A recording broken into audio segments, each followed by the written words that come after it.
London's Royal Docks, for more than 100 years a thriving centre of maritime trade. By the late 1970s it was desolate and 28,000 people had lost their jobs. But within 10 years a phoenix was to rise from the rubble. The construction giant Molam and the Docklands Development Corporation decided that 667 acres were ideal as a stall port, a short take-off and landing airport. After 18 months' work and £30 million, the dream was achieved, although even yesterday last-minute work was still feverishly underway to complete on time. It's the first airport of its type in the world. Here, 6 miles from the Bank of England, business travellers can check in and be on their plane within 15 minutes. There's a rapid baggage system for hand luggage, allied to easy access to departure gates. But the overall feel is of a giant, luxurious VIP lounge. Even the bookshop has been specially stocked with material for business travellers. What we've aimed to do with the airport is to make sure that instead of it being the most traumatic part of his journey, it's actually probably the most exciting part of his journey. So we've looked for an international class of airport.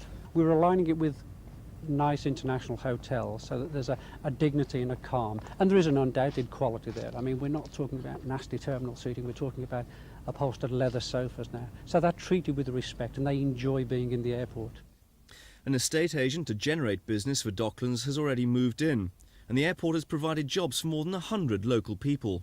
Like the East End is a great environment for local people, so basically that is why I really took the job, and there's quite a bit in it. What was the view that other people, your mates, take of you working at an international airport in the middle of Docklands? Very excited. I think a lot of my friends would like to have a position like me. The first air traffic control system of its kind has been installed here, with a guide beam for the final approach path. The stallport operation will be closely monitored by other countries around the world, considering their own city airport. For London's travellers, it means a saving of an hour travelling to Paris or Brussels. And this is the aircraft that's been able to bring all this about. The de Havilland 7, a revolutionary jet prop with short take-off and landing capability.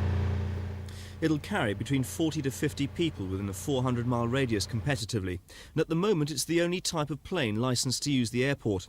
But the airlines want others, including the HS-146 jet, to follow. The 146, which is the aeroplane we'd be specifically looking at to expand Eurocity's operation, that's very much a similar sort of aeroplane to the Dash 7 in terms of it's a 4-engined aeroplane. It's very, very quiet and can operate into these short runways very safely.